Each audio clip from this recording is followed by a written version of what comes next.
미국 최고 명문대 하버드 강의실. 교수님, 한국은 지금 대통령이 없는 거 아닙니까? 자리를 박차고 일어난 일본 유학생 유키가 이어 말했습니다. 맞습니다, 교수님. 한국은 지금 대통령 탄핵 사태로 인해 정치적으로도 매우 혼란스럽고 전통적인 강대국도 아니지 않습니까? 그런 나라가 어떻게 세계가 가장 부러워하는 나라가 될 수 있습니까? 솔직히 그건 불가능하다고 봅니다. 그러자 맥킨 리처드 교수는 미소를 지으며 차분하지만 강한 목소리로 이야기했습니다. 불가능할 것 같습니까? 그럼 이건 어떻게 설명할 겁니까? 그 순간 강의실이 조용해지고 무거운 긴장감이 감돌았습니다. 그럼에도 맥킨 리처드 교수의 표정은 전혀 변하지 않았고 오히려 그의 입가에는 옅은 미소가 번지고 있었습니다. 맥킨 리처드. 미국 하버드생들 중 최고의 인기를 자랑하는 경제정치학 교수. 그의 강의가 이제 막 시작되었습니다. 자, 이제 여러분이 불가능하다라고 생각하는 한국이 어떤 나라인지 하나하나 파헤쳐 보도록 하죠. 맥킨 리처드 교수는 날카로운 눈빛으로 300명의 학생들을 바라보며 프로젝터 화면에 데이터를 띄웠습니다. 화면에는 2024년 글로벌 전기차, 배터리 시장에 대한 세계 점유율 순위가 나오고 있었습니다. 점유율 1위 한국 LG에너지솔루션, 2위 중국 CATL, 3위 한국 삼성 SDI, 4위 한국 SK온.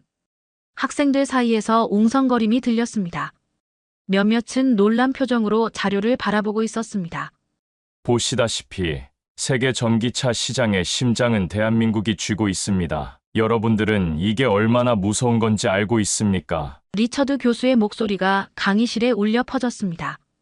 그리고 말을 이어갔습니다. 전기차 시장은 단순한 자동차 산업이 아닙니다. 에너지, 환경, 군사, 경제의 미래를 좌우하는 기술이죠. 지금 미국, 유럽, 중국, 일본 모든 강대국들이 배터리 패권을 놓고 혈투를 벌이고 있습니다. 그런데 놀랍게도 이 전쟁에서 앞서 있는 나라가 바로 대한민국입니다. 화면이 전환되며 유럽과 미국에 세워진 LG에너지솔루션 공장의 모습이 나타났습니다. LG에너지솔루션은 세계 최대 자동차 기업들과 손을 잡았습니다. GM, 포드, 폭스바겐, 볼보 모두가 한국 기업 없이는 미래를 꿈꿀 수 없게 됐죠. 자동차 강국들이 한국 기업에 의존하고 있는 상황입니다. 미국 학생 에밀리가 손을 들었습니다. 근데 교수님, 중국의 CATL이 세계 1위라는 기사도 봤는데요. 좋은 지적입니다. CATL은 중국 시장 덕분에 양적으로는 앞설 수 있습니다. 하지만 고밀도, 고안전성, 차세대 기술에서는 한국이 앞서고 있어요. 더 작고, 더 가볍고, 더 오래가는 배터리, 이건 수십 년간 쌓아온 노하우의 결과물이죠. 교수는 목소리를 낮추며 강조했습니다. 글로벌 자동차 기업들이 CATL보다 한국 기업들을 더 신뢰한다는 점이 중요합니다. 이게 진짜 실력입니다. SK온은 포드와 함께 전고체 배터리를 개발 중입니다. 충전 시간은 절반으로, 주행거리는 2배로, 화재 위험은 제로에 가깝게. 이것이 상용화되면 전기차 시장은 완전히 바뀔 겁니다. 화면에 독일 고급 전기차 내부가 클로즈업되고 파워드 바이 삼성 SDI 로고가 나타났습니다. BMW, 아우디 같은 독일의 프리미엄 브랜드들도 삼성 SDI를 선택했습니다. 독일의 자존심을 내려놓은 거죠. 리처드 교수는 강단 중앙에 서서 선언하듯 말했습니다. 한국은 전기차의 엔진이 아니라 심장을 쥐고 있습니다. 심장이 멈추면 차는 움직이지 않아요. 앞으로의 10년, 배터리를 지배하는 차가 세계를 움직일 겁니다. 그리고 그 중심에 한국이 있습니다. 유키는 아무 말도 못하고 조용히 노트북을 켰습니다. 이건 우연이 아닙니다. 2008년 글로벌 금융위기로 세계 기업들이 투자를 줄이고 움츠릴 때 삼성과 LG는 오히려 배터리 분야에 과감한 투자를 단행했습니다. 세계가 멈췄을 때 한국은 한 발 더 나아갔던 거죠. 화면에 나타난 한국 배터리 기업들의 연구개발비 그래프는 가파르게 상승하고 있었습니다. 이런 과감한 투자 덕분에 오늘날 전 세계 전기차의 심장은 Made in Korea라는 라벨을 달고 있습니다. 한국 배터리 없이는 전기차가 굴러갈 수 없는 시대가 된 거죠. 리처드 교수는 학생들의 놀란 표정을 살피며 말을 이어갔습니다. 자, 이제 우리는 한국이 어떻게 미래 모빌리티의 심장을 장악했는지 알게 됐습니다. 하지만 한 나라의 진정한 발전은 더 기본적인 곳에서 시작됩니다. 교수가 학생들 앞을 천천히 거닐다 멈춰 섰습니다. 여러분, 질문 하나 드리겠습니다. 우리가 살아가면서 가장 기본적이면서도 가장 중요한 자원이 뭘까요? 학생들이 웅성거리며 다양한 답변을 내놓았습니다. 바로 물입니다. 인간의 몸은 약 60에서 70%가 물로 이루어져 있습니다. 물이 없으면 생명도 없죠. 문명도 늘 강 근처에서 시작됐습니다. 리처드 교수는 화면을 전환했습니다. 세계 각국의 수돗물 사정을 보여주는 그래픽이 나타났습니다. 2025년을 살아가는 우리가 수돗물을 그냥 마실 수 있는 나라가 얼마나 될까요? 교수는 지적인 톤으로 말을 이어갔습니다. 미국, 지역에 따라 농물, 중금속, 납 검출이 문제죠. 플린트 사태 기억하십니까? 일본, 노후화된 수도관으로 수돗물 신뢰도가 하락 중입니다. 동남아나 남미? 말할 것도 없습니다. 생수 없으면 샤워도 걱정해야 합니다. 학생들의 표정이 점점 진지해졌습니다. 리처드 교수는 다음 화면을 넘겼습니다. 코리어 워터 시스템 슬라이드가 나타났습니다. 그런데 대한민국은 다릅니다. 서울의 수돗물 아리수는 브랜드입니다. 단순히 마실 수 있는 수준이 아니라 자부심을 갖고 먹는 물이라고 말할 수 있는 품질이에요. 화면에 실시간 수질 모니터링 시스템과 수질 데이터 공개 앱 장면이 나타났습니다. 한국은 주요 도시의 정수장에서 매일 5시간 단위로 수질을 검사하고 CCTV를 통해 수도관 내부까지 실시간으로 감시합니다. 게다가 모든 데이터를 일반 시민에게 공개하죠. 교수의 목소리가 열정적으로 바뀌었습니다. 누구든지 핸드폰으로 자기 집 수돗물 수질을 확인할 수 있어요. 이건 단순한 위생 문제가 아니라 신뢰의 시스템입니다. 에밀리가 놀라 중얼거렸습니다. 진짜요? 수돗물을 핸드폰으로 검사한다고요? 독일 학생 한스가 손을 들었습니다. 교수님, 유럽에도 깨끗한 수돗물이 있습니다만. 물론이죠. 하지만 한국의 특별한 점은 투명성입니다. 1990년대부터 수돗물 인프라에 대규모 투자를 해왔고 스마트 물관리 시스템을 도입했습니다. 노후관 교체율은 OECD 최고 수준이죠. 화면에 실시간으로 수도관 누수를 감지하는 시스템이 나타났습니다. 더 놀라운 건 한국이 AI 기반 수질 예측 시스템까지 도입했다는 겁니다. 이상 징후가 발생하기 전에 미리 감지해 조치를 취하는 거죠. 세계 어디에서도 찾기 힘든 선진 시스템입니다. 중국 유학생 리웨이가 질문했습니다. 중국도 스마트시티에 투자하는데 왜 한국이 더 앞서 있나요? 중요한 차이가 있습니다. 한국의 물 관리는 단순한 기술이 아니라 신뢰에 기반합니다. 모든 데이터가 투명하게 공개되고 시민들이 직접 참여할 수 있습니다. 물 한 방울에 담긴 투명성과 신뢰. 이것이 한국 시스템의 핵심입니다. 리처드 교수는 차분한 톤으로 말했습니다.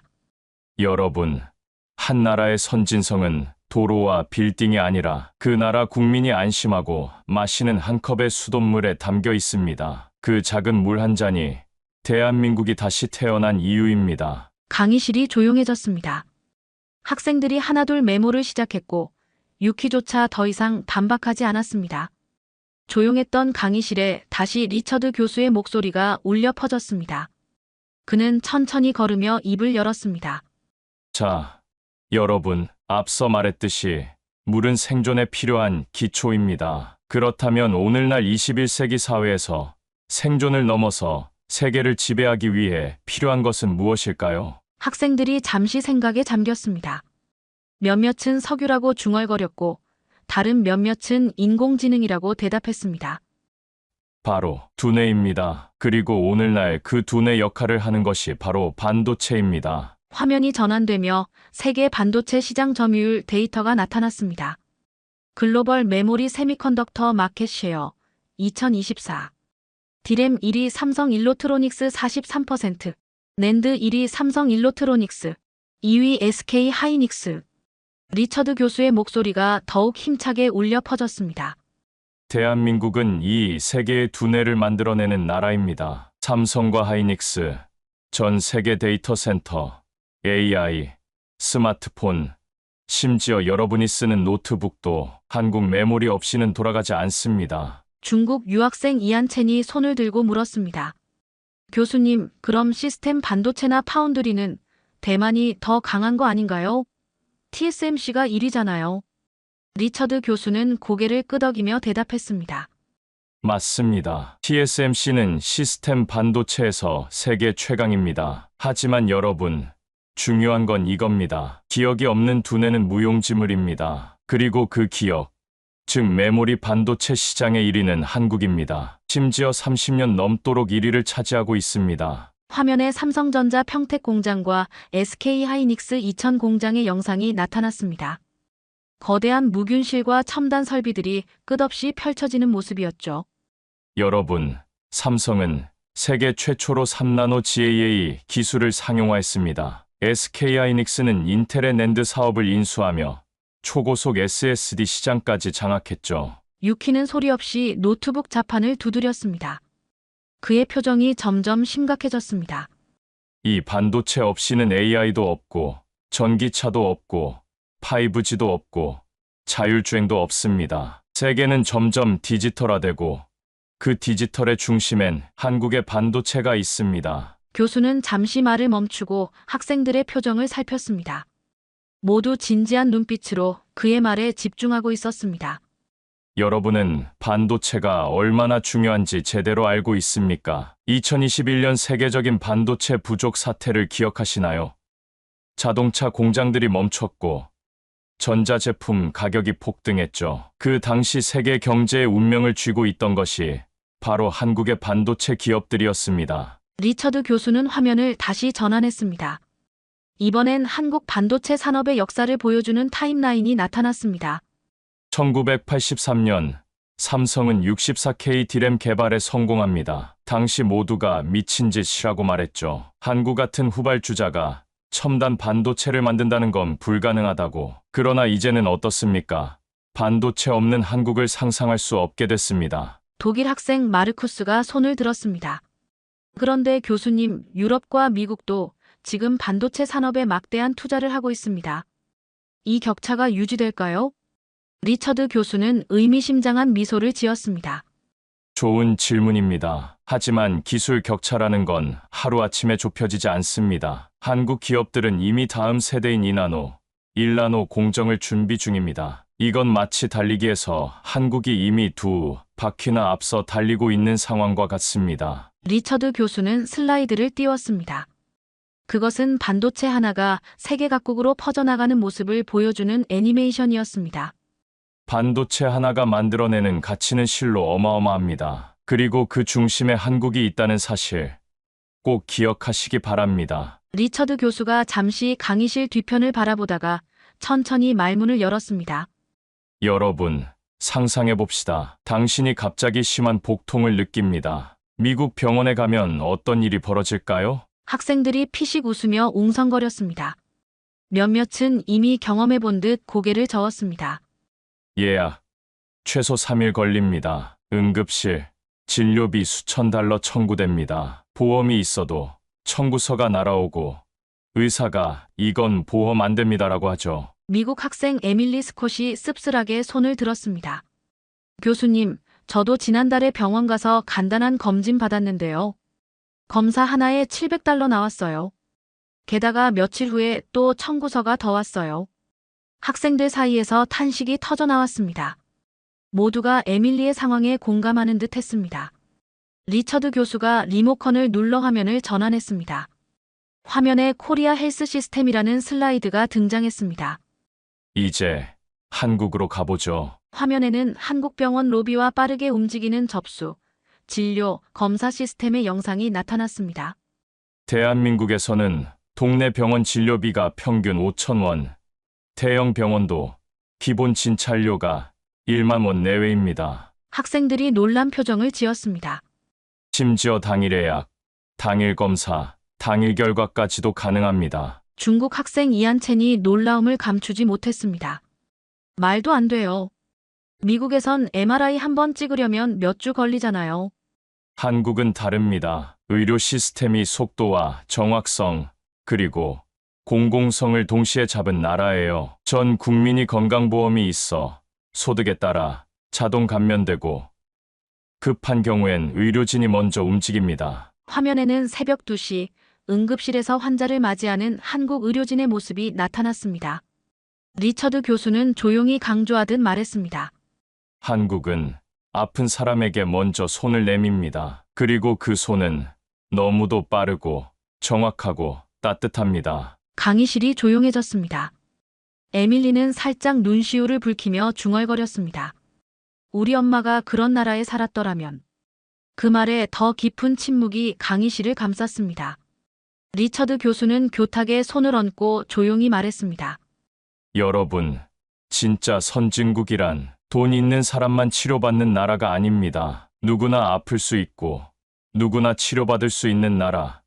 그게 바로 대한민국입니다. 학생들은 누구도 장난치지 않고 모두의 눈빛이 진지했습니다. 교수는 계속해서 설명했습니다. 한국의 의료 시스템은 그저 싸고 빠른 것이 아닙니다. 수술 성공률과 암 생존율도 세계 최고 수준을 자랑합니다. OECD 국가 중 위암, 대장암, 간암 치료에서 최상위권이죠. 화면이 다시 바뀌어 세계 유수의 의료 저널에 게재된 한국 의료기술 논문들이 나타났습니다. 세계 최초의 로봇 수술 기술부터 암 치료 신약 개발까지 한국은 이제 의료 기술 강국으로도 발돋움하고 있습니다. 프랑스 학생 소피아가 손을 들었습니다. 하지만 교수님, 유럽도 사회보험 시스템이 잘 갖춰져 있잖아요. 맞습니다. 하지만 유럽의 의료 시스템은 기다림이라는 문제를 해결하지 못했습니다. 영국의 NHS는 일부 수술 대기 시간이 1년이 넘죠. 한국은 의료 접근성과 속도, 품질 모두를 균형 있게 발전시켰습니다. 리처드 교수가 슬라이드를 보여주었습니다. 코로나19 기간 동안 세계에서 가장 빠르게 검사와 치료 시스템을 구축한 한국의 모습이었습니다. 코로나19는 각국의 의료 시스템을 시험대에 올려놓았습니다. 그리고 한국은 그 시험에서 가장 뛰어난 성적을 거뒀죠. 드라이브스루 선별진료소, 신속한 역학조사, 그리고 투명한 정보 공개, 이 모든 것이 한국 의료 시스템의 증가를 보여주었습니다. 리처드 교수가 교탁 앞으로 걸어 나오며 갑자기 손을 들어 질문했습니다. 자, 여기서 질문 하나. 이 강의실에 유튜브라는 플랫폼을 모르는 사람 있습니까? 학생들이 웃으며 고개를 저었습니다. 일부는 피식 웃었죠. 없죠. 전 세계 수십억 명이 보는 플랫폼, 유튜브. 근데 이걸 보려면 뭐가 필요하죠? 학생들 중 누군가가 조용히 중얼거렸습니다. 인터넷. 리처드 교수는 고개를 끄덕이며 미소 지었습니다. 맞습니다. 바로 인터넷. 그리고 그 인터넷에서 우리가 진짜로 체감하는 건 속도입니다. 자, 그럼 다시 묻겠습니다. 여러분은 하루에 몇 번이나 로딩을 경험합니까? 학생들이 웃으며 공감했습니다. 이한첸이 손을 들었습니다. 교수님, 전 줌 수업 중에 한 번은 꼭 끊깁니다. 기숙사 와이파이는 진짜 최악이에요. 리처드 교수는 고개를 끄덕이며 웃었습니다. 좋습니다. 그렇다면 지금부터 여러분을 렉이라는 단어 자체가 사라진 나라로 안내하겠습니다. 화면이 전환되어 서울거리, 지하철, 버스 안에서 유튜브, 게임, 화상통화를 즐기는 시민들의 모습이 나타났습니다. 대한민국은 세계 최고 수준의 광대역 인터넷 보급률과 속도, 그리고 세계 최초 5G 상용화 국가입니다. 화면에 세계 인터넷 평균 속도 순위 그래픽이 나타났습니다. 글로벌 인터넷 스피드 랭킹 2024년 1위 대한민국 평균 속도 230Mbps, 미국 140Mbps, 독일 90Mbps, 일본 110Mbps. 리처드 교수는 열정적으로 말을 이어갔습니다. 한국은 도시뿐만 아니라 산소, 시골 마을까지 광케이블이 깔려 있습니다. 지하철에서도 고화질 유튜브, 실시간 게임 플레이가 가능하죠. 이건 단순한 편리함이 아니라 디지털 평등의 상징입니다. 에밀리가 놀라서 물었습니다. 교수님, 진짜 서울 지하철에서도 로딩 안 걸려요? 리처드 교수는 단호하게 대답했습니다. 서울 지하철은 전 구간 와이파이 완비, 속도는 미국 도심보다 빠릅니다. 심지어 통화까지 됩니다. 외국인들은 충격받죠. 지하에서 통화한다고? 화면에는 고등학생이 태블릿으로 수업 듣는 장면, 할머니가 정부 포털 사이트를 이용하는 장면이 나타났습니다. 덕분에 학생은 집에서 AI 튜터를 만나고 어르신도 병원 예약을 스마트폰으로 합니다. 대한민국은 전 국민이 함께 연결된 사회를 만들어가고 있어요. 독일 학생 한스가 의문을 제기했습니다. 하지만 교수님, 그게 정말 중요한가요? 인터넷 속도 차이가 나라의 선진성을 결정하나요? 리처드 교수는 의미심장한 표정으로 대답했습니다.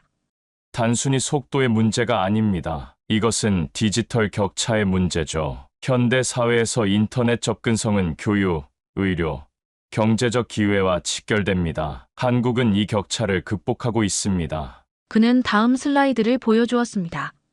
한국의 디지털 인프라 투자 현황이었습니다.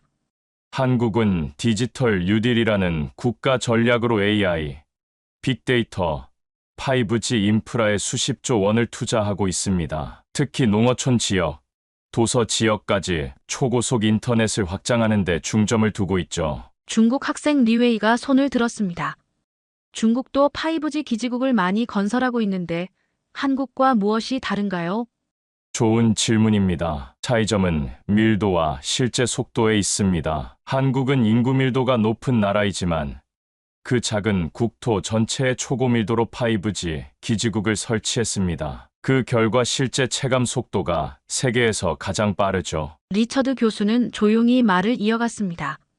여러분, 대한민국은 단지 빠른 나라가 아닙니다. 모든 국민이 빠른 세상에 함께 도달할 수 있는 나라입니다. 그게 바로 한국입니다. 강의실이 조용해졌습니다. 학생들은 깊은 생각에 잠긴 듯 했습니다. 다시 한번 리처드 교수는 강의실 뒤편으로 천천히 걸어가며 지금까지와는 다른 조용하고 음침한 목소리로 말하기 시작했습니다. 여러분, 혹시 밤늦게 혼자 골목길을 걸은 적 있습니까? 몇몇 학생이 고개를 끄덕였습니다. 일부는 긴장된 표정을 짓기도 했습니다. 그 순간 가장 먼저 떠오른 감정이 뭔가요? 잠시 정적이 흘렀습니다. 그리고 누군가가 조용히 말했습니다. 두려움. 맞습니다. 두려움, 예측할 수 없는 위험, 그리고 아무도 도와줄 수 없는 순간. 교수는 리모컨을 눌러 슬라이드를 띄웠습니다. 화면에 세계 주요 도시 범죄율 비교표가 등장했습니다. 글로벌 메이저 시티즈 세이프티 랭킹 2024년 서울 세계 2위 범죄율 최저 뉴욕 18위, 파리 23위, 런던 29위, 로스앤젤레스 36위. 리처드 교수는 진지한 표정으로 학생들을 바라봤습니다.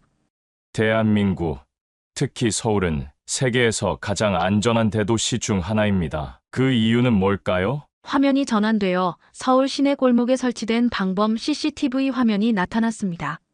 서울에는 1만 대 이상의 고화질 방범 CCTV가 있습니다. 단순 감시가 아닙니다. 실시간 관제센터에서 이상 움직임을 분석하고 사고 발생 시 경찰이 수분 내 출동합니다. 화면에는 실제 실시간 관제센터와 다중 모니터링 화면이 클로즈업되었습니다. 이건 단순한 기술이 아니라 시민을 지키겠다는 국가의 의지입니다. 미국 학생 에밀리가 조용히 손을 들고 물었습니다. 근데 교수님, CCTV가 너무 많으면 감시받는 느낌 들지 않나요? 리처드 교수는 조용히 미소 지으며 대답했습니다. 그건 외국인의 시선이죠. 한국 시민들은 CCTV를 감시가 아니라 보호로 느낍니다. 지갑을 잃어버려도 돌아올 확률이 높고 누군가 다치면 먼저 다가가 도움을 줍니다. 화면에는 유모차를 도와주는 시민, 지갑을 찾아 경찰서에 맡기는 장면 등이 나타났습니다. 이어서 조명 어두운 밤, 여성 혼자 걸어가도 편하게 스마트폰을 보는 장면이 나왔습니다. 프랑스 학생 소피아가 의아한 듯 질문했습니다. 파리에서는 야간에 스마트폰을 그렇게 노출하면 위험해요. 정말 서울은 그렇게 안전한가요?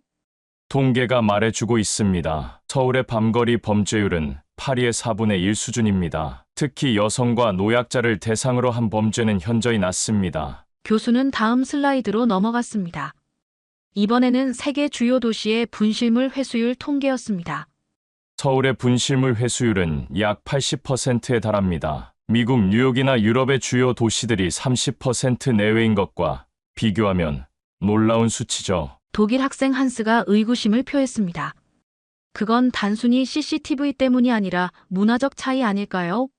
정확한 지적입니다. 기술만으로는 안전한 사회를 만들 수 없습니다. 한국의 진짜 힘은 시민의식에 있어요. 교수는 화면을 전환했습니다. 길에서 쓰러진 사람을 돕는 시민들, 화재 현장에서 이웃을 구하는 장면, 길 잃은 아이를 경찰서로 데려가는 어른의 모습이 차례로 나타났습니다. 한국 사회에는 정의라는 문화적 가치가 있습니다. 타인의 고통을 자신의 일처럼 느끼고 함께 해결하려는 정신이죠. 이런 의식이 CCTV, 경찰력과 결합해 세계 최고 수준의 치안을 만들어냈습니다. 리처드 교수가 이어 말했습니다. 여러분, 한국은 시민이 서로를 지키고 시스템이 시민을 지키는 나라입니다. 그 평범한 밤길 하나가 바로 대한민국의 수준을 말해줍니다. 강의실에 또다시 정적이 흘렀습니다. 유키는 살짝 고개를 숙이고 있었고 에밀리는 조용히 고개를 끄덕였습니다. 리처드 교수가 고개를 살짝 젖힌 채 학생들을 바라봤습니다. 여러분, 이제 마지막 질문을 해보겠습니다. 시간을 돈처럼 쓸 수 있는 나라, 그게 어떤 나라일까요? 학생들이 잠시 생각에 잠겼습니다. 이안첸이 조심스레 말했습니다. 항공편이 많은 나라요? 좋은 시도입니다. 하지만 오늘 제가 보여드릴 나라는 비행기보다 정확하고 자동차보다 빠르며 출퇴근조차 시속 300km로 가능한 나라입니다. 화면이 전환되자 KTX가 한반도 남단을 가로지르며 질주하는 장면, 이어 SRT 열차 내부의 고요한 승차감이 나타났습니다. 한국의 KTX와 SRT 고속철도 시스템은 단순한 교통수단이 아닙니다. 시간과 공간을 압축한 기술의 결정체입니다. 화면에 주요 고속철 노선 지도가 등장했습니다. 서울 부산, 서울 광주, 서울 목포 등. 서울에서 부산까지 약 400km, KTX는 단 2시간 15분이면 도착합니다. 그리고 그 지연율은 0.1% 미만, 정시 출발, 정시 도착이 당연한 나라입니다. 일본 학생 유키가 반쯤 감탄한 얼굴로 물었습니다. 그런데 그 정도 고속철은 일본 신칸센도 있잖아요. 리처드 교수의 눈빛이 번쩍였습니다. 좋은 질문이에요. 신칸센이 빠른 건 맞습니다. 하지만 한국은 고속철도와 IT 인프라, 예약 시스템, 정시성, 요금 접근성까지 모두 잡은 나라입니다. 화면에는 모바일 앱으로 KTX 예약하는 모습, 승차권 없이 얼굴 인식으로 탑승하는 장면 등이 나타났습니다. 심지어 모바일 좌석 예매부터 실시간 운행 정보, 와이파이, 콘센트까지 완비된 기차, 그게 KTX, 그리고 SRT입니다. 에밀리가 놀라며 중얼거렸습니다. 출퇴근 시간에 시속 300이라니. 미국은 절대 상상도 못해요.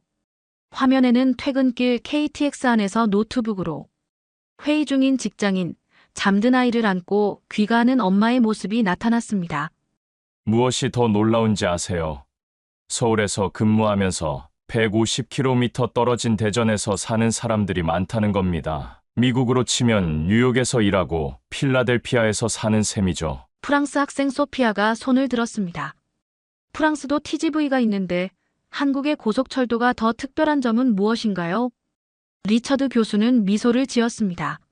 좋은 질문입니다. TGV는 훌륭한 고속철이죠. 하지만 한국의 특별함은 완벽한 통합에 있습니다. 고속철, 지하철, 버스가 하나의 시스템으로 연결되어 있어요. 하나의 교통카드로 모든 대중교통을 이용할 수 있죠. 화면에는 고속철역에서 내려 지하철로 환승하는 모습, 그리고 역 주변에 발달된 상업, 주거시설이 보였습니다.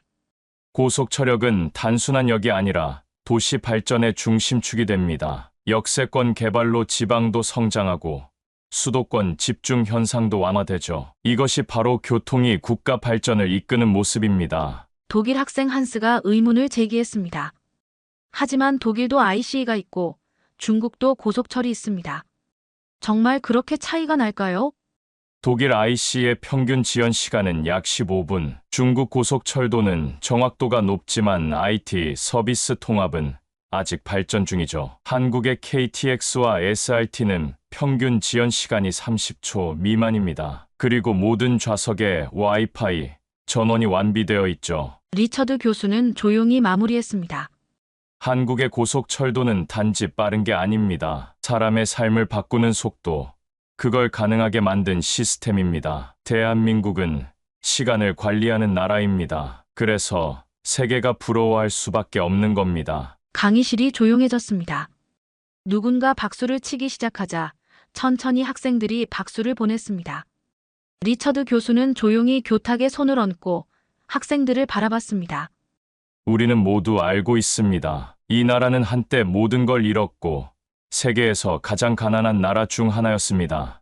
하지만 그들은 다시 일어났습니다. 다시 태어나겠다는 각오로. 강의실에는 깊은 침묵이 감돌았습니다. 학생들의 눈빛에서는 더 이상 의구심이 보이지 않았습니다.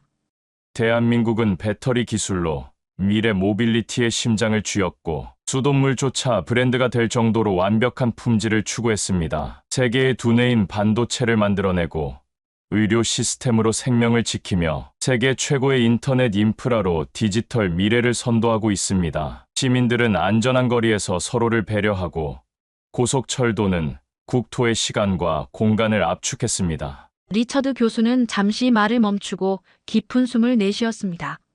아시아의 작은 나라가 전쟁의 폐허에서 원조를 받던 나라에서 세계를 이끄는 나라로 거듭났습니다. 그리고 지금 세계는 그들을 대한민국이라 부릅니다. 이제 묻겠습니다. 이런 나라가 세계가 부러워하지 않을 이유가 있을까요? 강의실은 완전한 침묵에 휩싸였습니다.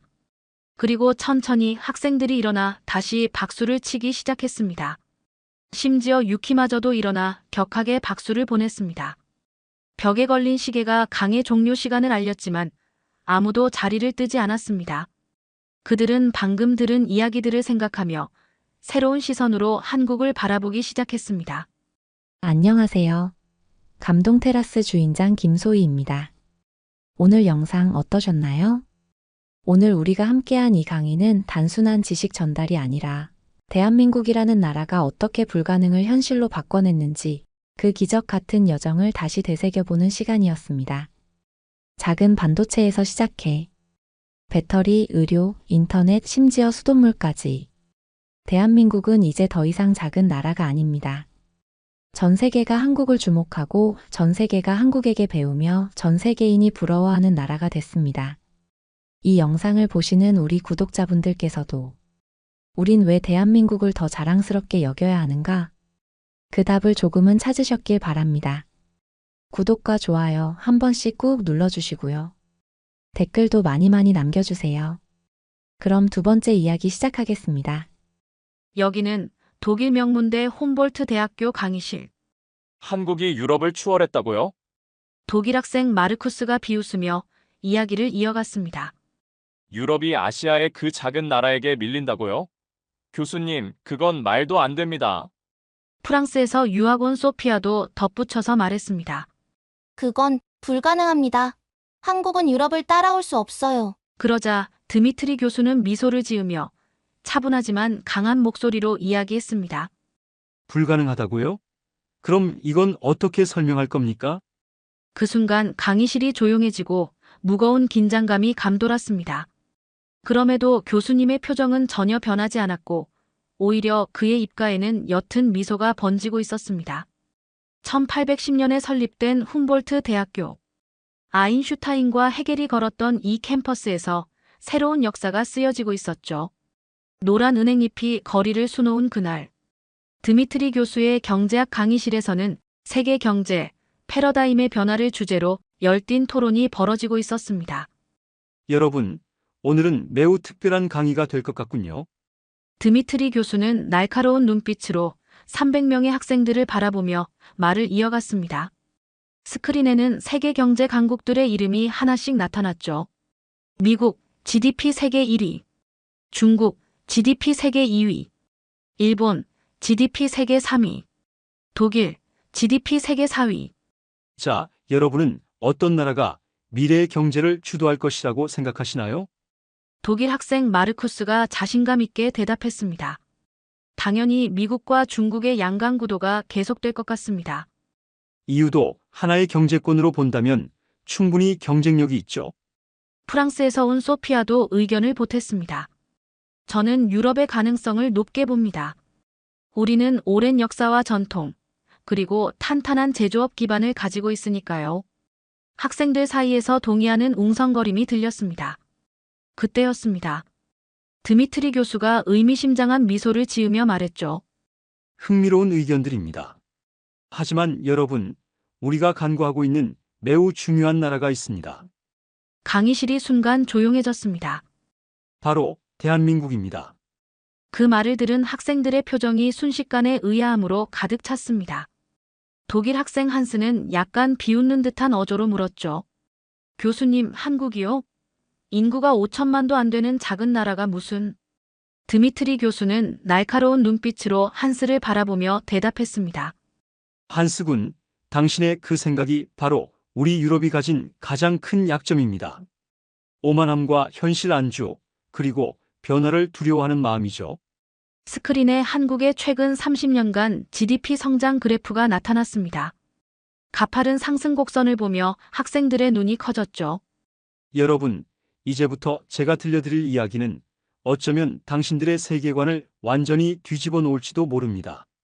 한국이 어떻게 유럽을 추월했는지, 그리고 왜 우리가 그들을 따라잡기 어려운지를 말이죠. 강의실 뒤쪽에 앉아있던 한국 교환학생 민지가 살짝 미소를 지었습니다. 그녀는 이미 알고 있었을까요? 자신의 조국이 이룩한 놀라운 성과들을요. 자, 이제 시작해볼까요? 한국이 유럽을 뛰어넘은 진짜 이유를. 드미트리 교수의 말이 끝나자 강의실의 모든 학생들이 그의 다음 이야기를 기다리고 있었습니다. 그들의 눈빛에는 호기심과 의구심이 교차했죠. 작지만 강한 나라, 대한민국. 과연 그들은 어떻게 유럽의 오랜 역사와 전통을 뛰어넘을 수 있었을까요? 드미트리 교수는 잠시 숨을 고르더니 스크린에 1997년 한국의 IMF 위기 당시 사진들을 띄웠습니다. 여러분, 1997년 한국은 국가 부도 직전까지 갔습니다. IMF라는 전 세계가 두려워하는 세 글자 앞에서 많은 전문가들은 한국의 몰락을 예견했죠. 스크린에는 당시 뉴스 화면이 나오고 있었습니다. 수많은 사람들이 줄을 서서 자신의 금을 나라에 기부하는 모습이었죠. 하지만 일어난 일은 모두의 예상을 벗어났습니다. 전 세계 역사상 유례없는 일이 벌어졌죠. 국민들이 자발적으로 금을 모으기 시작한 겁니다. 독일 학생 마리아가 놀란 목소리로 물었습니다. 잠시만요, 교수님. 그게 무슨 의미인가요? 왜 금을 모았다는 게? 드미트리 교수는 미소를 지으며 대답했습니다. 국가 부도 위기를 극복하기 위해서는 외환 보유고가 필요했습니다. 그때 한국 국민들은 자신들이 가진 금을 자발적으로 내놓기 시작했죠. 결혼반지, 돌반지, 심지어 금메달까지. 무려 227톤의 금이 모였습니다. 강의실에 놀라움의 탄성이 흘렀습니다. 여러분, 이게 바로 한국과 유럽의 차이입니다. 유럽에서 그리스 재정 위기가 왔을 때를 생각해 보세요. 각국이 자국의 이익만을 따지며 갈등했죠. 하지만 한국은 달랐습니다. 국민 모두가 하나가 되어 위기를 극복했습니다. 한스가 다시 한번 의문을 제기했습니다. 하지만 교수님, 그건 90년대 이야기 아닌가요? 지금은 다르지 않나요? 드미트리 교수는 스크린을 넘겼습니다. 이번에는 2020년 코로나19 대유행 당시의 모습이 화면에 나왔습니다. 최근의 예를 들어볼까요? 2020년 코로나19가 전 세계를 강타했습니다. 유럽은 어땠나요? 이탈리아는 의료 체계가 마비됐고, 영국은 봉쇄 정책을 오락가락했죠. 프랑스는 마스크 부족으로 혼란에 빠졌고. 그러다 교수는 갑자기 말을 멈추고 강의실 뒤편의 민지를 바라봤습니다. 민지양, 당신의 조국은 어땠나요? 민지는 차분한 목소리로 대답했습니다. 한국은 드라이브스루 선별진료소를 세계 최초로 도입했습니다. 마스크 앱으로 수급을 조절했고 IT 기술을 활용해 동선을 추적했죠. 전 국민이 자발적으로 방역수칙을 지켰고요. 드미트리 교수가 고개를 끄덕였습니다. 맞습니다. 한국의 K방역은 전 세계의 표준이 됐죠. WHO는 한국의 방역 시스템을 극찬했고, 많은 나라들이 한국의 방식을 배우러 왔습니다. 프랑스 학생 소피아가 손을 들었습니다. 그런데 교수님, 어떻게 그런 게 가능했던 거죠? 유럽에서는 마스크 착용만으로도 시위가 일어났는데 드미트리 교수는 의미심장한 미소를 지었습니다. 바로 그겁니다. 한국인들은 위기 상황에서 놀라운 결집력을 보여줍니다. IMF 때도 코로나19 때도 그랬죠. 개인의 자유만을 주장하며 정부와 대립하는 게 아니라 공동체를 위해 자발적으로 협력합니다. 교수는 잠시 말을 멈추고 강의실을 둘러보았습니다. 이것이 바로 한국이 위기 속에서 더 강해지는 이유입니다. 우리 유럽은 수백 년의 역사와 전통을 자랑하지만 위기 앞에서는 하나가 되지 못합니다. 반면 한국은 위기가 올 때마다 더 단단해지고 더 혁신적이 되죠. 스크린에는 이제 한국의 코로나19 확진자 그래프와 유럽의 그래프가 나란히 표시됐습니다. 그 차이는 너무나 명확했죠. 자, 이제 우리는 한국이 얼마나 빠르게 움직이는 나라인지 알게 됐습니다. 하지만 이건 시작에 불과합니다. 다음으로는 더 놀라운 이야기가 기다리고 있죠. 강의실의 학생들은 이제 한국이라는 나라를 새로운 시선으로 바라보기 시작했습니다. 작은 나라라고만 생각했던 편견이 하나둘 깨지고 있었죠. 그리고 이것은 시작에 불과했습니다. 드미트리 교수는 자신의 스마트폰을 꺼내 들었습니다. 제가 어젯밤 독일 아마존에서 책 한 권을 주문했습니다. 배송 예상일이 4일 후네요. 민지양, 한국에서는 어떤가요? 민지는 웃으며 대답했습니다. 한국에서는 보통 다음 날 아침에 받아볼 수 있어요. 늦어도 이틀이면 배송되죠. 새벽 배송을 선택하면 밤 11시에 주문해도 다음 날 아침 7시 전에 받을 수 있고요. 강의실이 술렁였습니다. 불가능할 텐데요. 한스가 고개를 저었습니다. 물류 시스템상 그건 말이 안 됩니다. 드미트리 교수는 빙그레 웃었습니다. 한스군, 당신의 그 불가능하다는 말이 바로 우리가 뒤처지고 있는 이유입니다.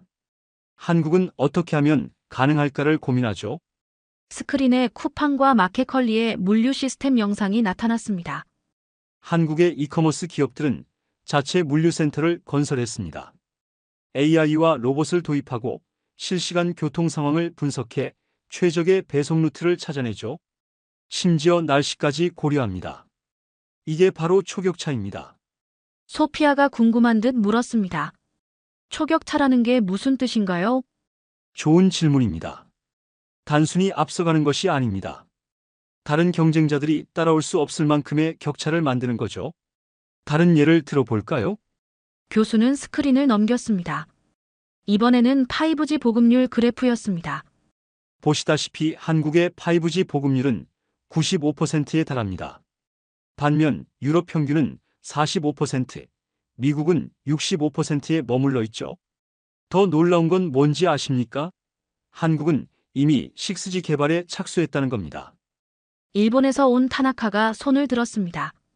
일본도 기술 강국이라고 하는데 왜 한국만 이렇게 빠른가요? 드미트리 교수는 고개를 끄덕였습니다.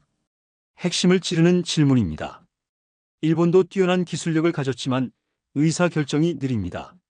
수많은 회의와 검토, 승인 절차. 반면 한국은 어떻죠? 민지가 대답했습니다. 한국에서는 빨리빨리라는 말을 자주 씁니다. 단순히 서두른다는 뜻이 아니라 효율적으로 일을 처리한다는 의미죠. 결정이 내려지면 바로 실행에 옮깁니다. 정확합니다. 교수가 말을 이었습니다. 예를 들어볼까요? 코로나 백신 예약 시스템. 유럽은 시스템 구축에만 몇 달이 걸렸습니다. 한국은 2주 만에 완벽한 시스템을 만들어냈죠. 스크린에는 이제 서울의 스마트시티 이미지들이 떠올랐습니다. 공공 와이파이, 전자정보 서비스, 교통카드 시스템. 이 모든 것들이 한국에서는 이미 일상이 됐습니다.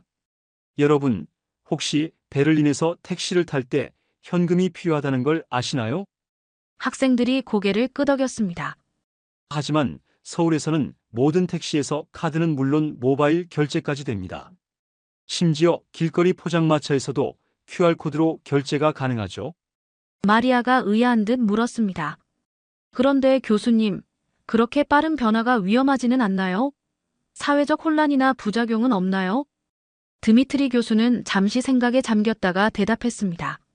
물론 부작용도 있습니다. 하지만 한국은 그 부작용을 두려워하지 않습니다. 문제가 생기면 바로 해결 방안을 찾아내죠. 반면 우리 유럽은 부작용을 우려해 시도조차 하지 않는 경우가 많습니다. 교수는 잠시 말을 멈추고 창밖을 바라봤습니다. 여러분, 우리가 자부심을 가진 유럽의 전통과 안정성이 어쩌면 우리의 발목을 잡고 있는 건지도 모릅니다. 한국이 만들어가는 초격차, 그들은 이제 거스를 수 없는 흐름이 되어가고 있습니다. 강의실은 무거운 침묵에 잠겼습니다. 학생들의 눈빛에서는 이제 더 이상의 의심이나 반박이 보이지 않았습니다. 대신 경이로움과 약간의 두려움이 느껴졌죠. 자, 이제 더 충격적인 이야기로 넘어가 볼까요? 한국의 교육 시스템이 어떻게 이 모든 것을 가능하게 만들었는지. 드미트리 교수는 저녁 10시에 서울 풍경을 보여주는 영상을 틀었습니다. 도시 곳곳에서 불빛이 반짝이는 건물들, 그리고 그 안에서 공부하는 학생들의 모습이었죠. 여러분, 이게 바로 서울의 평일 저녁 풍경입니다. 독일에서는 상상하기 힘든 광경이죠. 한스가 의아한 표정으로 물었습니다. 저 건물들은 다 무엇인가요? 학원이라고 부르는 사교육 시설입니다. 정규 수업이 끝난 후에도 학생들은 여기서 추가 학습을 합니다. 민지양, 당신도 이런 경험이 있나요? 민지는 잠시 회상하는 듯한 표정을 지었습니다. 네, 저는 고등학생 때 보통 새벽 1시까지 공부했어요. 아침 8시에 등교해서 오후 4시까지 정규 수업을 듣고 그 후에는 야자 시간과 학원 수업. 주말에도 학원에 갔죠. 강의실이 술렁이었습니다. 프랑스에서 온 소피아가 충격받은 듯한 표정으로 말했습니다. 그건 너무하잖아요. 아이들의 인권은 어떻게 되는 거죠? 드미트리 교수는 의미심장한 미소를 지었습니다. 바로 그 반응입니다. 우리 유럽인들의 전형적인 반응이죠. 하지만 잠시 결과를 볼까요? 스크린에 OECD 학업 성취도 평가 결과가 나타났습니다. 수학, 과학, 독해 능력, 모든 분야에서 한국은 최상위권입니다. 특히 과학기술 분야의 성과는 압도적이죠. 삼성, 현대, LG와 같은 세계적 기업들이 끊임없이 혁신을 이뤄낼 수 있는 이유가 바로 여기에 있습니다. 마리아가 손을 들었습니다. 하지만 교수님, 그런 극심한 경쟁이 학생들의 행복을 해치지 않나요? 드미트리 교수는 고개를 끄덕였습니다. 좋은 지적입니다. 실제로 한국의 청소년 행복도는 OECD 국가 중 하위권에 속합니다. 하지만 여기서 우리가 주목해야 할 점이 있습니다. 교수는 스크린을 전환했습니다. 이번에는 각국의 사회계층 이동성 지표였습니다. 보시다시피 한국은 교육을 통한 계층 이동이 가장 활발한 나라 중 하나입니다. 가난한 집의 자녀도 열심히 공부하면 의사, 판사, 교수가 될 수 있죠. 유럽의 많은 국가들이 여전히 계급 사회의 흔적을 보이는 것과는 대조적입니다. 타나카가 궁금증을 표했습니다. 일본도 교육열이 높다고 하는데 한국과는 어떤 차이가 있나요? 결정적인 차이가 있습니다.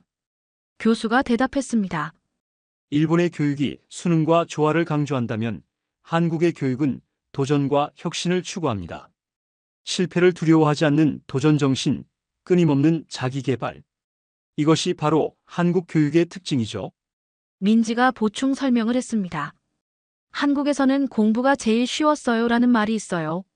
사회에 나가서 겪는 경쟁은 입시 경쟁보다 더 치열하다는 뜻이죠. 그만큼 어릴 때부터 경쟁과 도전을 배웁니다. 드미트리 교수는 깊이 공감한다는 듯 고개를 끄덕였습니다. 맞습니다. 한국의 교육 시스템은 단순히 지식을 전달하는 것이 아닙니다. 끊임없이 목표를 향해 달려가는 습관, 실패에도 다시 일어서는 회복력, 그리고 항상 최고를 추구하는 마인드를 키워주죠. 교수는 잠시 말을 멈추고 학생들을 둘러보았습니다. 여러분, 우리는 종종 한국의 교육 시스템을 비인간적이라고 비판합니다. 하지만 그들은 이미 우리가 상상하지 못한 미래를 준비하고 있는지도 모릅니다. 4차 산업혁명 시대, AI와 경쟁해야 하는 시대. 과연 누가 더 잘 준비되어 있을까요? 강의실은 무거운 침묵에 빠졌습니다. 학생들의 표정에서는 이제 비판이나 의문보다는 깊은 생각에 잠긴 모습이 역력했습니다. 자, 이제 우리는 한국의 성공이 우연이 아니라는 것을 알게 됐습니다. 그렇다면 다음은 무엇일까요? 한국이 어떻게 반도체와 IT 산업에서 세계를 지배하게 되었는지 그 놀라운 이야기를 들려드리겠습니다. 드미트리 교수는 주머니에서 최신형 스마트폰을 꺼냈습니다. 여러분, 이 작은 기기 하나에 담긴 반도체의 가치가 얼마인지 아십니까? 잠시 침묵이 흐르자 교수는 계속 말을 이어갔습니다. 이 안에는 약 1000개가 넘는 반도체가 들어 있습니다.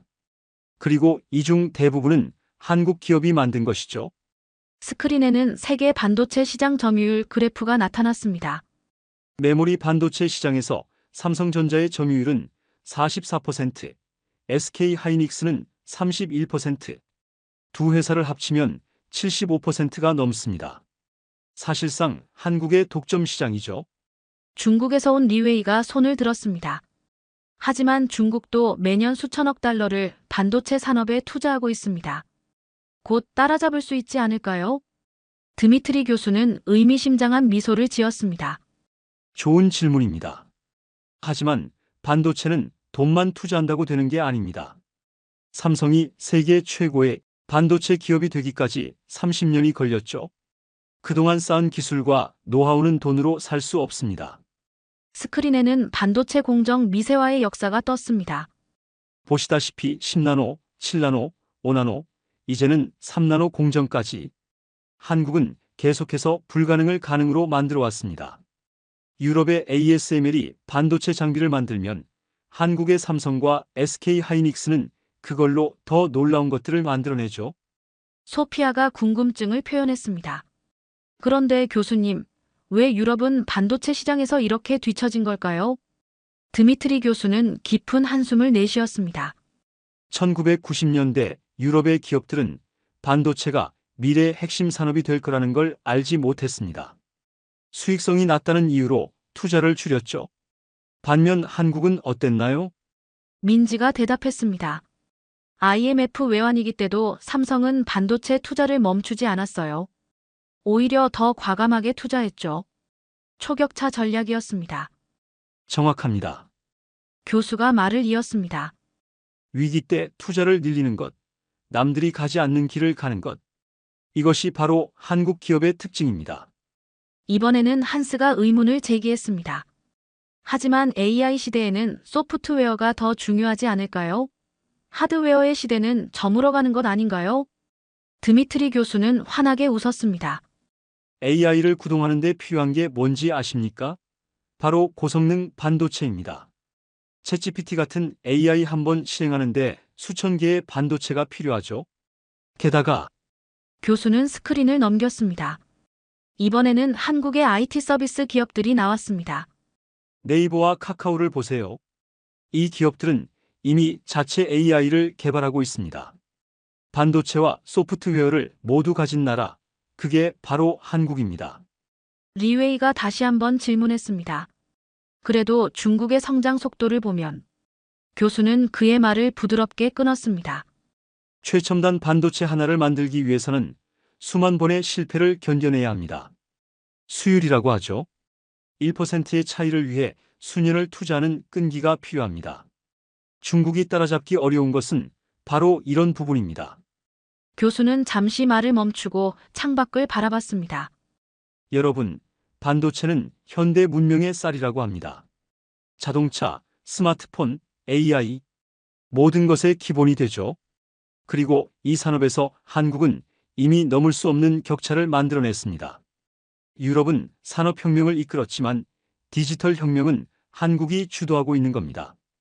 강의실은 무거운 침묵에 빠졌습니다. 학생들의 눈빛에서는 이제 경외감마저 느껴졌습니다. 자, 이제 우리는 한국의 기술력을 알게 됐습니다. 하지만 한국의 진정한 힘은 따로 있습니다.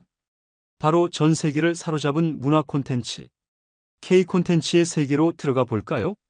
드미트리 교수는 스마트폰으로 한 동영상을 틀었습니다. BTS의 버터 뮤직비디오였죠. 여러분, 이 영상의 유튜브 조회수가 얼마인지 아십니까? 8억 뷰가 넘습니다. 전 세계 인구의 10%가 본 셈이죠. 소피아가 웃으며 말했습니다. 저도 BTS의 팬이에요. 파리에서 콘서트를 했을 때 12시간을 줄 서서 티켓을 구했죠. 드미트리 교수는 고개를 끄덕였습니다. 프랑스는 문화 강국입니다. 패션, 예술, 음악, 오랜 세월 세계 문화를 이끌어왔죠. 하지만 지금 젊은이들에게 가장 영향력 있는 문화는 무엇일까요? 스크린에 넷플릭스 순위가 떴습니다. 오징어 게임, 더 글로리, 슬기로운 의사생활. 상위권의 상당수를 한국 드라마들이 차지하고 있었습니다. 놀랍지 않나요? 자막이나 더빙으로 봐야 하는 콘텐츠가 전 세계 시청자들의 마음을 사로잡았습니다. 유럽의 어떤 드라마도 이루지 못한 성과죠. 한스가 의문을 제기했습니다. 하지만 그건 일시적인 현상 아닌가요?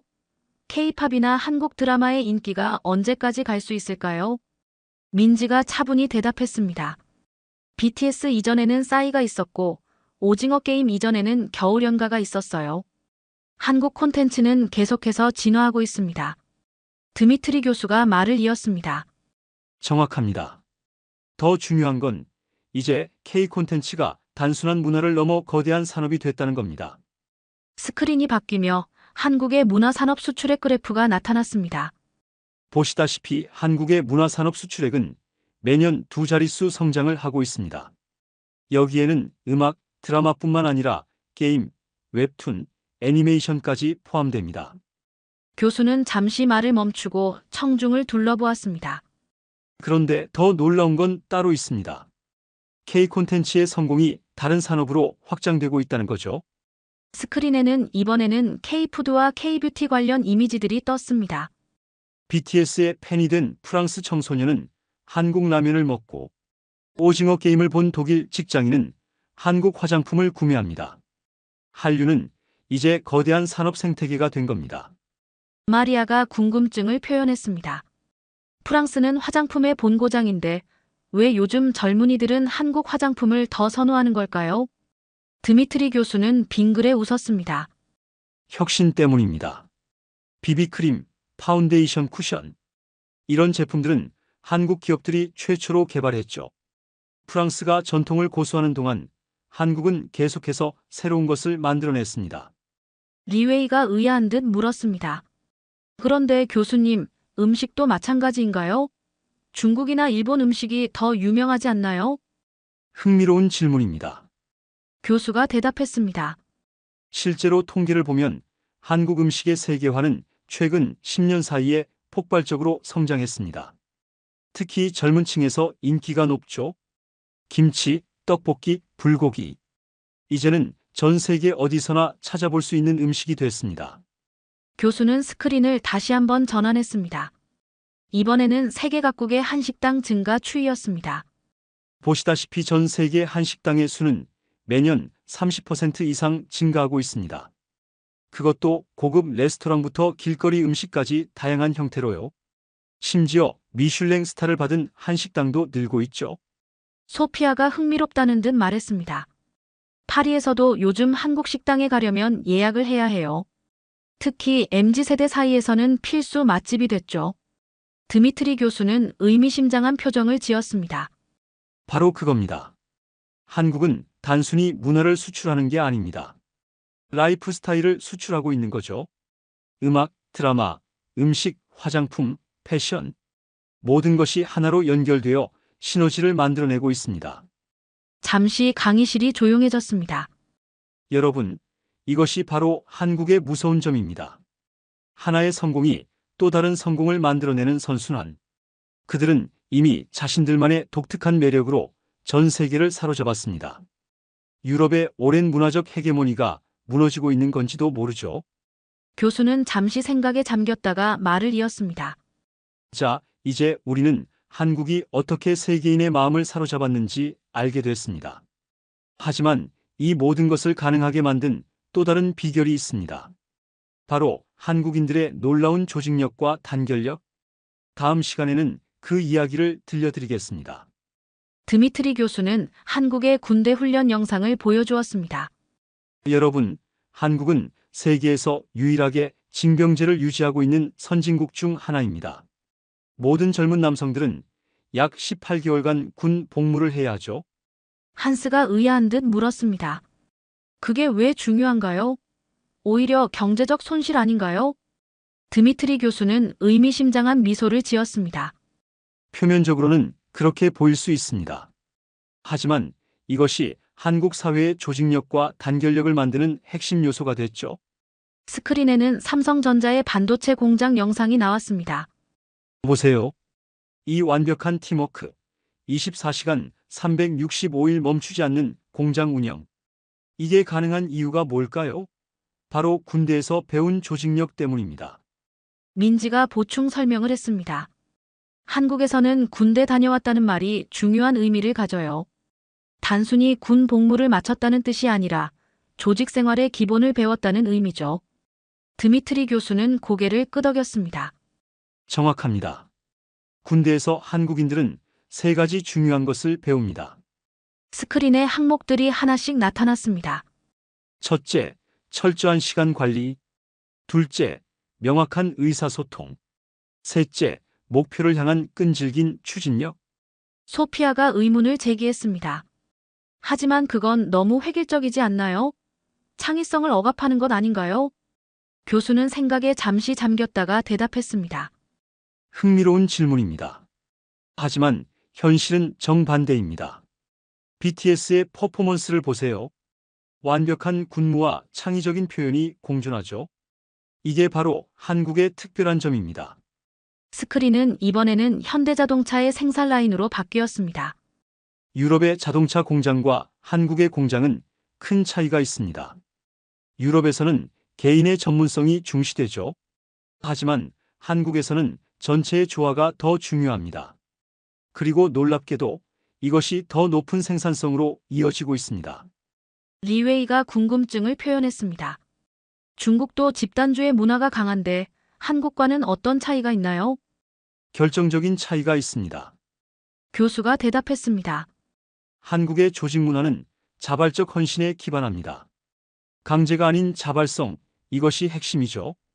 교수는 스크린을 전환했습니다. 2002년 월드컵 당시 붉은 악마 응원단의 모습이었습니다. 보세요. 수백만 명이 자발적으로 거리로 나와 응원합니다.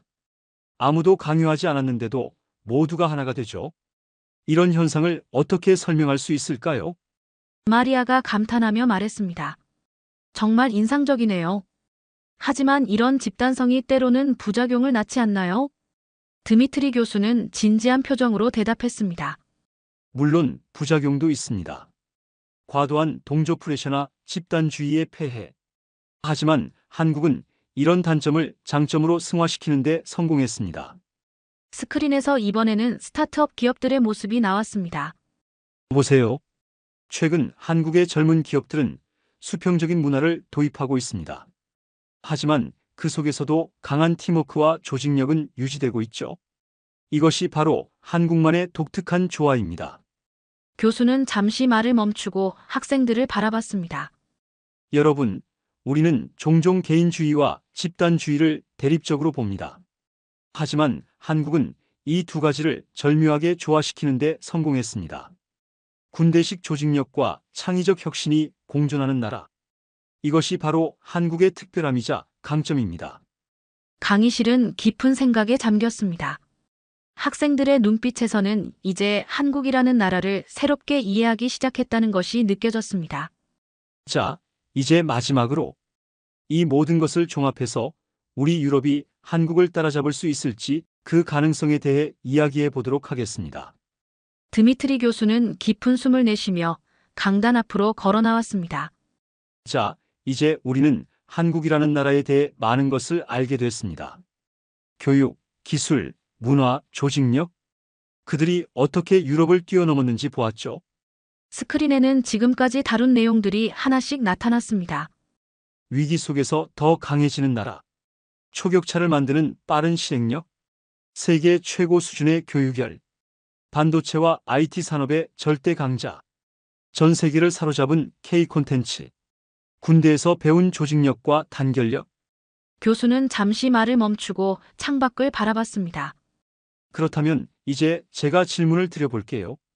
유럽은 한국을 따라잡을 수 있을까요? 강의실이 무거운 침묵에 빠졌습니다. 한스가 조심스럽게 손을 들었습니다. 교수님, 저는 가능하다고 봅니다. 우리에게는 오랜 역사와 전통이 있고, 드미트리 교수는 부드럽게 그의 말을 끊었습니다. 바로 그겁니다. 역사와 전통. 이것이 우리의 자부심인 동시에 족쇄가 되고 있는 건 아닐까요? 스크린에는 이번에는 유럽의 변화 속도를 보여주는 그래프가 나타났습니다. 디지털 전환에 걸리는 시간, 신산업 육성 속도, 의사 결정 과정. 모든 면에서 우리는 너무 느립니다. 왜 그럴까요? 소피아가 대답했습니다. 안정성을 중시하기 때문 아닌가요? 맞습니다. 교수가 말을 이었습니다. 우리는 안정성이라는 이름으로 변화를 두려워합니다. 반면 한국은 민지가 조용히 말을 받았습니다. 한국에서는 변화하지 않는 것이 가장 큰 위험이라고 생각해요. 변화하지 않으면 도태된다는 말을 자주 듣습니다. 드미트리 교수는 의미심장한 표정으로 고개를 끄덕였습니다. 더 중요한 건 한국이 가진 특별한 문화적 DNA입니다. 빨리빨리 문화, 누구보다 먼저 신기술을 받아들이는 개방성, 그리고 위기 앞에서 하나 되는 단결력.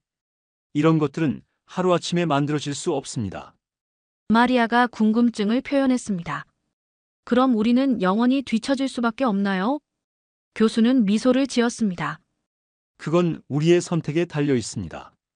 우리가 변화해야 할 것은 단순한 제도나 시스템이 아닙니다. 우리의 사고방식 자체가 바뀌어야 합니다. 스크린에는 이제 미래 산업의 키워드들이 나타났습니다. AI, 메타버스, 우주산업, 바이오테크놀로지. 앞으로 다가올 미래에서는 과거의 영광이 아무런 의미가 없을 것입니다. 지금 이 순간에도 한국은 달리고 있습니다. 그들은 이미 6G를 준비하고 양자 컴퓨터를 개발하고 우주산업에 뛰어들고 있죠. 교수는 잠시 말을 멈추고 강의실을 둘러보았습니다. 여러분, 오늘 우리가 배운 것은 단순히 한 나라의 성공 사례가 아닙니다. 이것은 우리에 대한 이야기이기도 합니다. 우리가 변화하지 않으면 한국과의 격차는 더욱 벌어질 것입니다. 마지막 슬라이드가 나타났습니다. 변화할 것인가, 멈출 것인가. 선택은 우리의 몫입니다. 과거의 영광에 안주할 것인가, 아니면 새로운 도전을 시작할 것인가. 이제 여러분의 생각은 어떠신가요? 강의실은 깊은 생각에 잠겼습니다. 학생들의 눈빛에서는 이제 단순한 호기심이 아닌 진지한 고민이 느껴졌습니다. 오늘 강의는 여기까지입니다. 하지만 우리의 고민은 이제 시작일 것입니다. 감사합니다. 민지는 강의실을 나서며 작은 미소를 지었습니다. 그녀의 조국이 이룩한 성과가 이제는 전 세계에 새로운 도전 과제를 던지고 있다는 사실이 자랑스러웠을까요? 이처럼 한국은 불가능을 가능으로 만들어 왔습니다. 작은 나라였지만 세계 최고의 반도체를 만들었고, 자원이 없는 나라였지만 세계 최고의 조선 강국이 되었으며, 인구가 적은 나라였지만 전 세계인의 마음을 사로잡는 문화 강국이 되었습니다. 위기가 올 때마다 더 강해졌고, 변화가 필요할 때마다 더 빨리 움직였으며, 불가능해 보이는 목표 앞에서도 절대 포기하지 않았습니다. 한국의 진정한 힘은 바로 여기에 있습니다. 끊임없이 도전하는 정신, 하나 되어 일어서는 단결력, 그리고 더 나은 미래를 향한 흔들림 없는 의지. 이제 세계는 한국을 주목하고 있습니다. 다음은 어떤 새로운 역사를 써내려갈지, 어떤 놀라운 혁신을 보여줄지 세계가 궁금해하고 있습니다. 한국의 이야기는 여전히 현재 진행형입니다. 더 높이, 더 멀리, 더 새롭게. 한국의 도전은 계속됩니다. 지금 이 영상을 보고 계신 분들 중에도 힘든 시간을 보내고 계신 분들이 계실 겁니다. 하지만 기억하세요. 우리는 대한민국 사람입니다. 불가능을 가능으로 만들어 온 위대한 민족이죠.